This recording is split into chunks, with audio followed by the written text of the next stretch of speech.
Hello दोस्तों, welcome to horror vibes. आज मैं आपको अपनी व्यूवर्स की भेजी गई कुछ घटनाएं बताने वाला हूँ। ये घटनाएं सुनने में बहुत ही ज़्यादा मिस्टीरियस और अमेजिंग है, तो आप वीडियो को एंड तक ज़रूर देखिएगा। लेकिन वीडियो शुरू करने से पहले मैं ये बता दूं कि अगर आप चैनल पर नए हैं और आपको हॉरर स्टोरीज और मिस्टीरियस स्टोरीज सुनना पसंद है तो आप हॉरर वाइब्स को सब्सक्राइब कर सकते हैं। और अगर आपके साथ भी कोई अजीब सी घटना घटी हो तो वो सारी घटनाएं आप मुझे मेरे इंस्टाग्राम पर भेज सकते हैं। मैं अपने इंस्टाग्राम का लिंक वीडियो के डिस्क्रिप्शन में दे दूंगा। साथ ही वीडियो पसंद आए तो चैनल को सब्सक्राइब जरूर करिएगा। तो ज़्यादा टाइम न लेते हुए वीडियो को करते हैं शुरू और खो जाते हैं अंधेरों में। ये जो पहली घटना मैं आपको बताने वाला हूँ, इस घटना को मुझे सोनू जी ने पटना बिहार से भेजा है और अब आगे की घटना मैं आपको सोनू जी के पॉइंट ऑफ व्यू से बताऊंगा। मेरा नाम सोनू है। इस घटना के बारे में मुझे पिछले साल ही पता चला था। इस घटना को सुन के मुझे इस पर विश्वास भी नहीं हुआ था, लेकिन ये घटना एकदम सच थी। हमारा घर एक मंजिल का बना हुआ था। उन दिनों हमने ये डिसाइड किया कि घर की ऊपरी मंजिल पे भी एक कमरा बनाया जाए, जिसके लिए हमें मिस्त्री और लेबर की ज़रूरत पड़ती। तो हमने सोचा कि मिस्त्री तो हमारे जान पहचान में ही है, और उन्होंने कहा कि उनकी मदद के लिए कुछ लेबरों को मैं लेबर अड्डे से लेकर चला आऊं। उनमें से 2 लेबरों को मैं लेबर अड्डे से लेकर आया था। उनमें से एक लेबर का नाम सुधीन था और दूसरे का नाम मानव। मानव तो काफ़ी अच्छा था, थोड़ा जवान भी था, इसलिए वो सुधीन के कंपैरिजन में ज़्यादा जल्दी और अच्छा काम कर रहा था। लेकिन सुधीन थोड़े बुजुर्ग थे। उनकी उम्र करीब 40 से 45 वर्ष की होगी। उनको इतनी मेहनत करते हुए देख के मुझे अच्छा नहीं लग रहा था, तो मैंने उनसे कहा कि आप थोड़ा सा सुस्ता लीजिए, उसके बाद आप काम करिएगा। उन्होंने भी कहा ठीक है। जब मैं उनके साथ बैठा हुआ था तो मैं उनसे कुछ बातें कर रहा था, क्योंकि उनके पैर में काफ़ी ज़्यादा चोट भी लग गई थी। तो कुछ देर के लिए मैंने उन्हें आराम करने के लिए बोला। बातचीत में पता चला कि उनके साथ एक बार बहुत ही अजीब घटना घटी थी, जो कि एक भूतिया घटना थी। हालांकि जब उन्होंने इस घटना के बारे में मुझे बताया तो मुझे विश्वास तो बिल्कुल भी नहीं हुआ, लेकिन जिस प्रकार से उस घटना के बारे में बता रहे थे, रात में मैंने जब उसके बारे में सोचा तो मुझे बहुत डर लग रहा था। तो आगे की घटना मैं आपको सुधीन जी के पॉइंट ऑफ व्यू से बताऊंगा। मेरा नाम सुधीन है। उस वक्त मुझे कुछ काम मिल नहीं रहा था, ढंग से कोई मुझे काम दे भी नहीं रहा था, और मुझे पैसों की बहुत ही ज़्यादा ज़रूरत थी।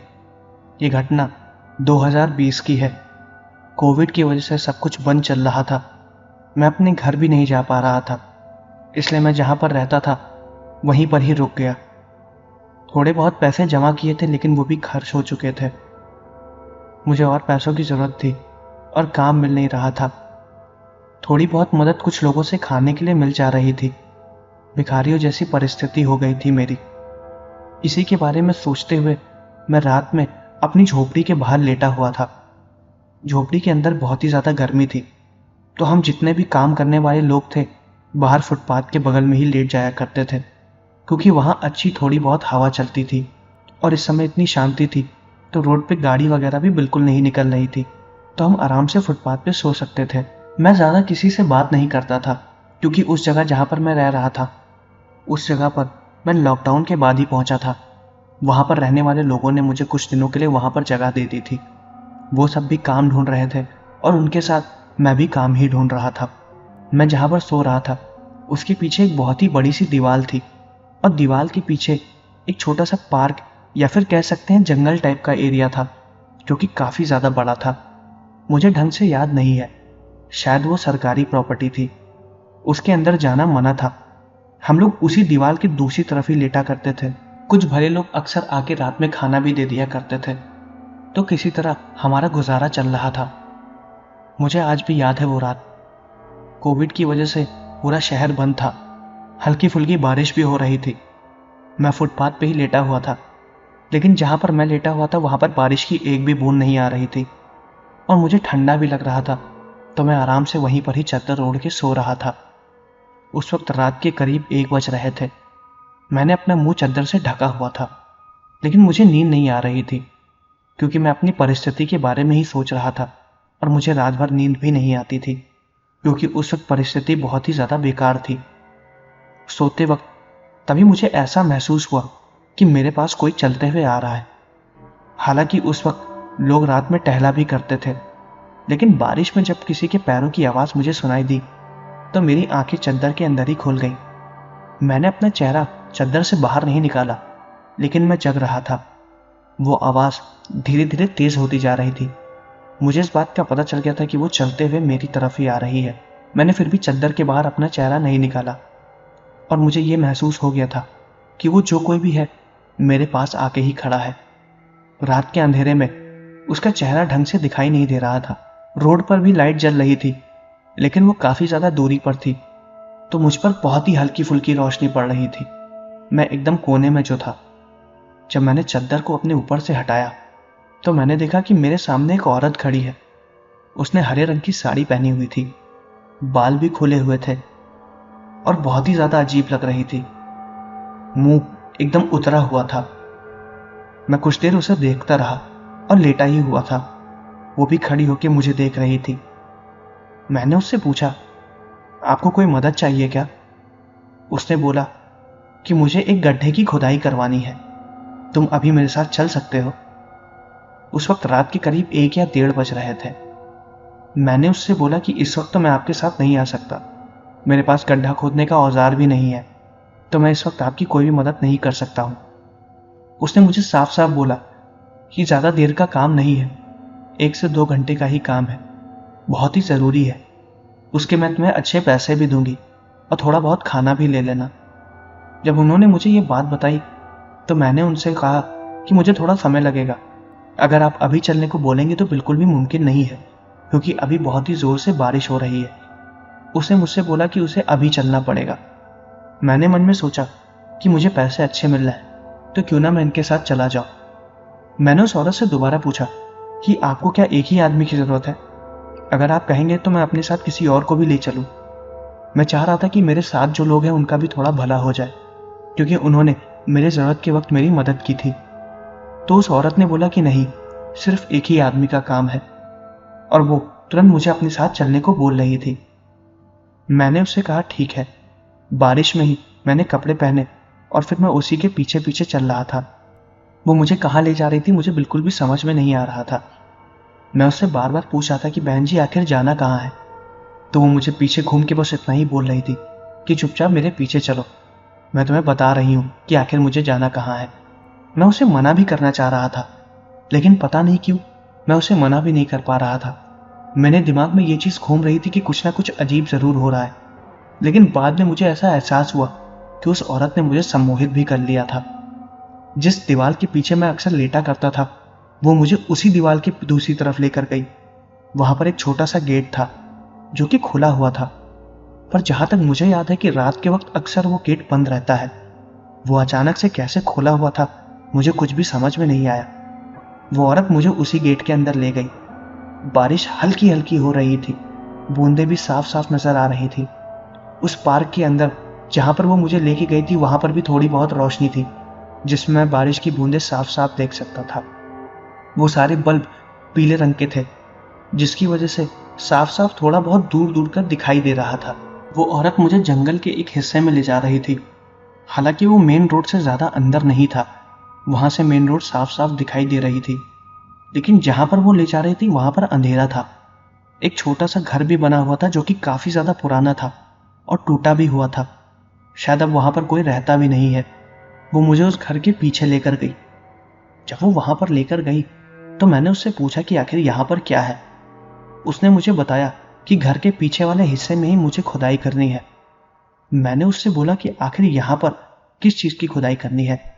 उसने मुझसे बोला कि ज्यादा सवाल मत पूछो, जितना काम बोला गया है उतना करो और यहां से जाओ। मैंने उससे बोला कि खुदाई करने का औजार नहीं है, तो उसने बताया कि जिस घर के पीछे हम लोग हैं उसके मेन दरवाजे के खंबे के बगल में एक फड़ुआ रखा हुआ है जिससे तुम खुदाई कर सकते हो। तुम यहां पर खुदाई करो और मैं अभी कुछ देर में पैसे लेकर आती हूं। समझ में नहीं आया कि आखिर उसने ऐसा क्यों बोला। मैं तुरंत उसी दरवाजे के पास गया और देखा कि खंबे के पास 2 फड़ुए रखे हुए थे जिनमें जंग लगी हुई थी। उनमें से एक फड़ुआ बुरी तरीके से खराब था, लकड़ी भी बारिश की वजह से गल गई थी। देखने में ऐसा लग रहा था कि वो काफी महीनों से वहीं पर पड़े हुए हैं, और दूसरा वाला थोड़ा बहुत ठीक ठाक था। मैंने सोचा कि शायद ये मेरे काम आ जाएगा। मैंने उस औरत से यह भी पूछा कि आखिर कितना गहरा गड्ढा खोदना है। उसकी आवाज तक नहीं आई। मैं तुरंत पीछे की तरफ भाग के गया, लेकिन वो मुझे दिखाई नहीं दी। मैं काफी देर तक उसका इंतजार करता रहा, लेकिन वो नहीं आई। मैंने सोचा कि शायद उसने मुझे कहा था कि मैं यहाँ पर खुदाई करूं। शायद वो पैसे लेने गई होगी, इसलिए मैं अपना काम चालू करने लगा। करीबन आधे घंटे तक मैं वहां पर खुदाई करता रहा। बारिश की वजह से मिट्टी भी थोड़ी नरम हो गई थी, इसलिए उतनी मेहनत नहीं लगी और गड्ढा जल्दी जल्दी खोदने लगा। मैंने करीबन आधा फीट तक खोद डाला था। उसके बाद वो औरत दोबारा मेरे सामने आई और मुझे देखने लगी। मैंने उससे कहा कि आखिर इस गड्ढे को कितना खोदना है। उसने बताया कि बस थोड़ा सा और, उसके बाद तुम अपना पैसा लेके जा सकते हो। मैंने उसके बाद उस गड्ढे को और खोदा।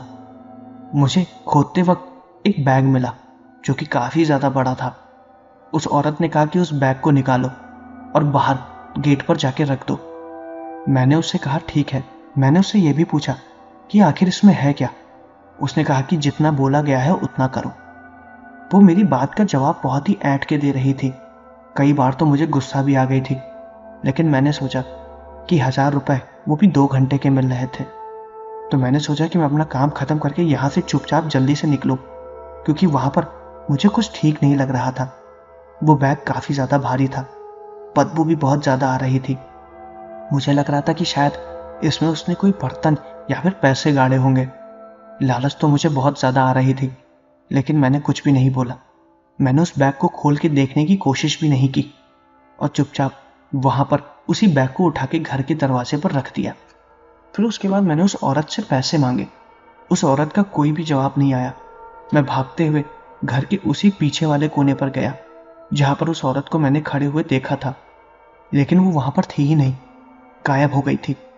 मैंने चिल्ला के उसे बुलाने की कोशिश की, लेकिन वो औरत का कुछ भी पता नहीं चला। अचानक से वो कहाँ चली गई पता ही नहीं चला। उसने मेरे पैसे भी नहीं दिए थे। मैं फिर वहीं पर बैठा रहा। मुझे लगा कि शायद कुछ देर में वो दोबारा आए, या फिर शायद वो पैसे लेने गई हो। उसका घर शायद बगल में ही हो। यही सब बात अपने दिमाग में मैं बार बार रिपीट कर रहा था और खुद को शांत कर रहा था। हालांकि मुझे गुस्सा बहुत जोर से आ रही थी।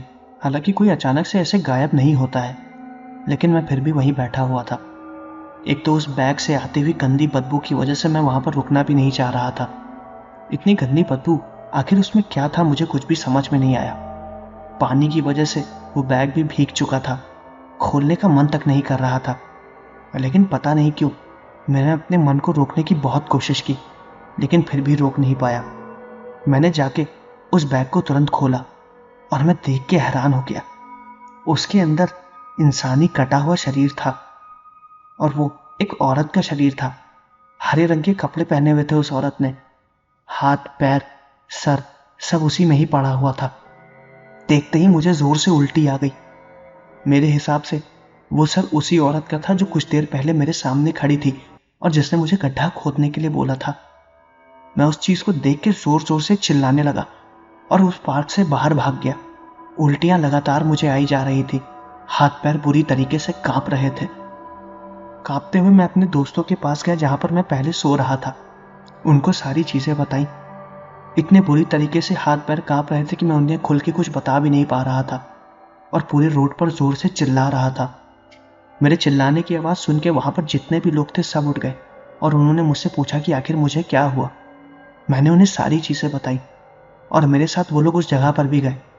वहां पर इतनी गंदी बदबू आ रही थी कि सब लोग वहां पर जा भी नहीं पा रहे थे। बस कुछ ही लोग वहां पर गए और सब देख के डर गए कि उसमें एक औरत का कटा हुआ शरीर था। वहीं पर कोने में बैठ के रो रहा था। वहां पर लोगों ने मुझे समझाया कि डरो नहीं, इसके बारे में पुलिस वालों को बताना पड़ेगा। हालांकि पुलिस वालों को यह नहीं बताया कि वो औरत मुझे वहां पर लेकर गई। उन्हें झूठ बोला गया। उन्होंने बोला कि मैं वहां पर टॉयलेट करने गया था और तभी मुझे बहुत गंदी सी बदबू आई। दूर देखा तो एक बैग पड़ा हुआ था। उसे खोला तो अंदर यह सब मिला। पुलिस वालों को सिर्फ इतना बताया गया। उन्होंने हमसे पूछताछ भी की। काफी दिनों तक हमें पुलिस स्टेशन में भी बुलाया गया। 2-3 बार मैं खुद वहां पर गया। सबसे पहले वो लाश मुझे ही मिली थी, ऐसा बयान दिया गया। पुलिस वालों ने मुझसे खुल के सारी चीजें पूछी और मैंने सब कुछ बताया, सिवाय उस हिस्से को छोड़ के कि वो औरत मुझे वहां पर उठाकर लेकर गई। मेरी बात पर कोई विश्वास भी नहीं करता, तो मुझे इस झमेले में बिल्कुल भी पड़ना नहीं था। इसलिए मैंने वहां पर सिर्फ उस बात को छुपाया। जब पुलिस वालों ने थोड़ी बहुत छानबीन की तो पता चला कि वो औरत कई महीनों से लापता है और उसको वहां पर किसने मार के दफनाया इसके बारे में कुछ भी नहीं पता चला।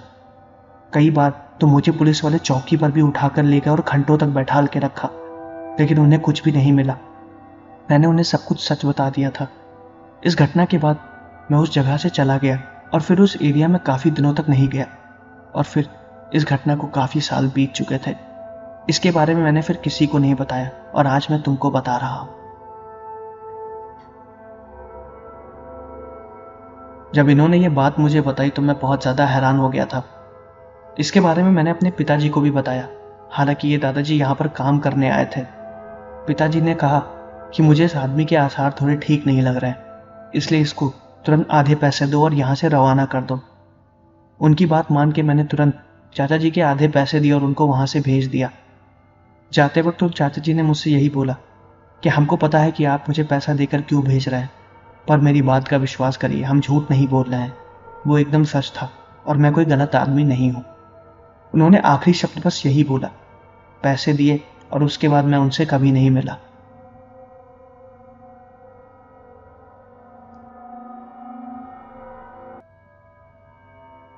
तो दोस्तों, ये थी मेरे व्यूअर के द्वारा भेजी गई पहली घटना। अब मैं आपको एक दूसरी घटना बताने वाला हूं। ये दूसरी घटना मुझको मनोज जी ने जमशेदपुर से भेजी है, और अब आगे की घटना मैं आपको मनोज जी के पॉइंट ऑफ व्यू से बताऊंगा। ये घटना जो मैं आप लोगों को बताने वाला हूँ ये एकदम सच्ची है, और ये घटना मेरे ही साथ घटी थी। दरअसल मैं एक पेंटर हूँ। अक्सर घरों की पोताई के लिए मुझे बुलाया जाता था। मेरे साथ और भी लोग होते थे, तो उन्हीं लोगों ने मुझे काम के लिए बुलाया। जमशेदपुर का एक इलाका है, उस इलाके में एक बहुत ही ज़्यादा पुराना घर था। शायद वो 20 से 25 साल पुराना घर था।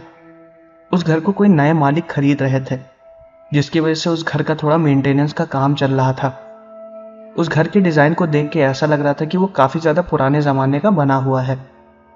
वो उस घर में 3 से 4 दिन में ही रहने आने वाले थे, जिसकी वजह से हमारे ठेकेदार ने हमसे बोला कि हमें उस घर को जल्द से जल्द साफ सफाई करके पेंट करवाना है। और वो घर बहुत ही ज़्यादा गंदा था। 3 दिन में तो उस घर की पुताई अच्छे से हो नहीं सकती थी, इसलिए उन्होंने ज़्यादा से ज़्यादा मजदूरों को और पेंटर्स को बुलाया ताकि काम जल्दी से जल्दी ख़त्म करवाया जा सके। हम लोगों को काम मिला कि हमें दिन और रात काम करना पड़ेगा, मतलब 24 घंटे, क्योंकि 3 दिन में सारा साफ सफाई का काम ख़त्म करके पुताई चालू करके पूरे घर को कंप्लीट करना था। आधे मजदूर लोग घर की सफाई कर रहे थे, उसके बाद घर के जिस हिस्से की सफाई हो जा रही थी उसके बाद हम लोग को उसकी पुताई करनी थी। उस घर में करीबन 4 से 8 कमरे थे।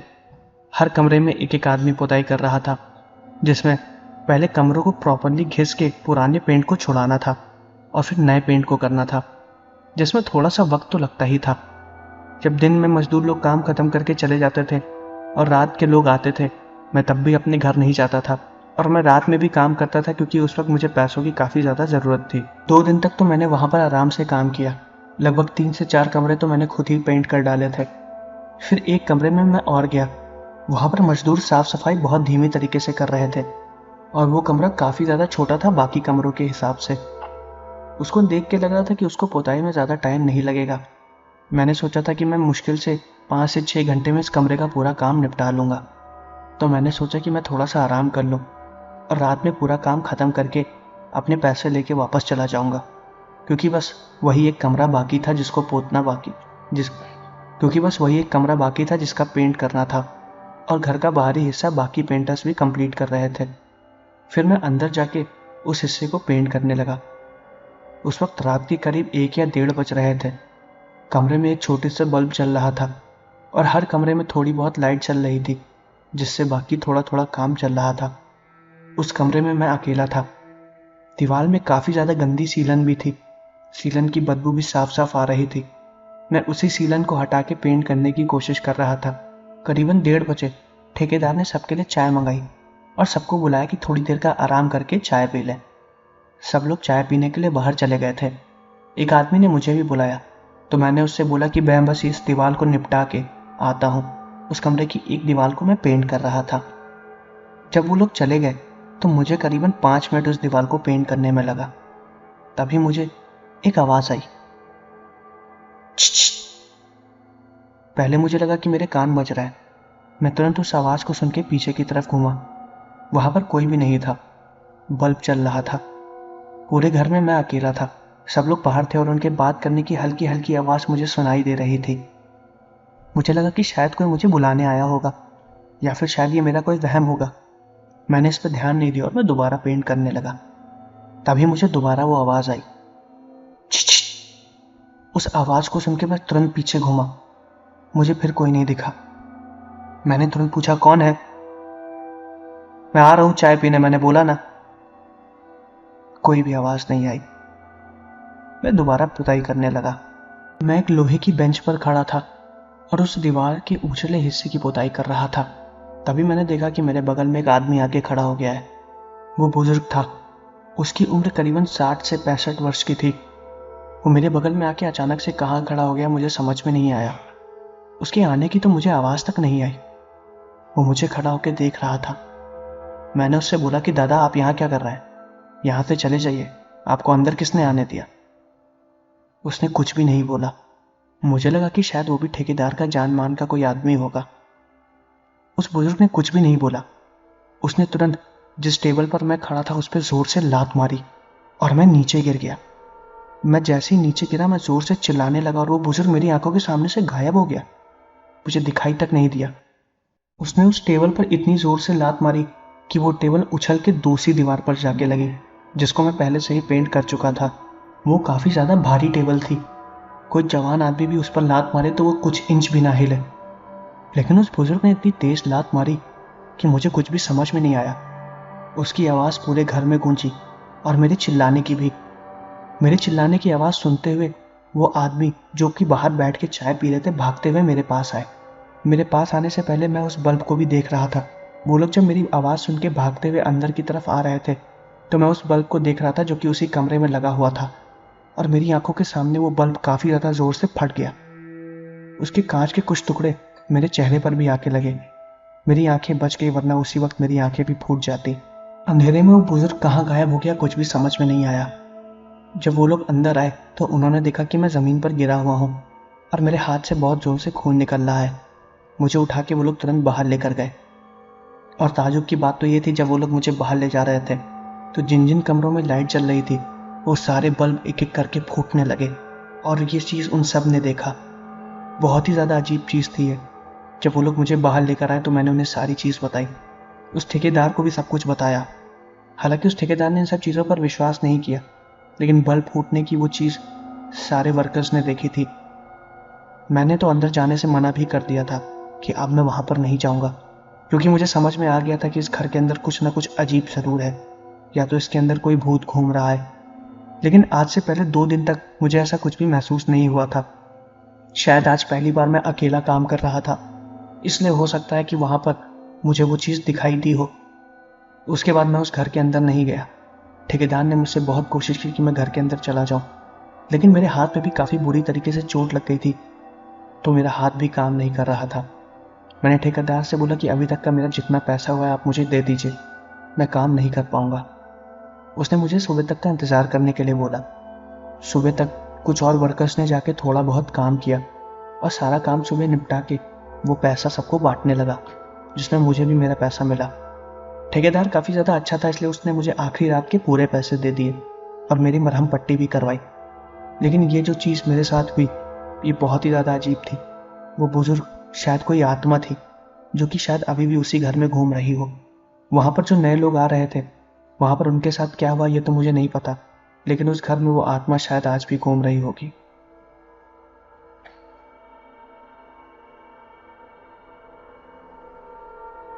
तो दोस्तों, ये थी मेरे व्यूअर द्वारा भेजी गई 2 घटनाएं। मैं आशा करता हूँ कि आपको वीडियो पसंद आई होगी। अगर आपको वीडियो पसंद आई है तो चैनल को सब्सक्राइब जरूर करिएगा, वीडियो को लाइक ज़रूर करिएगा। मुझे कमेंट करके ये भी बताइएगा कि आपको वीडियो कैसी लगी और मैं अगली वीडियो किस टॉपिक पर बनाऊँ। तो मिलते हैं अगले वीडियो में।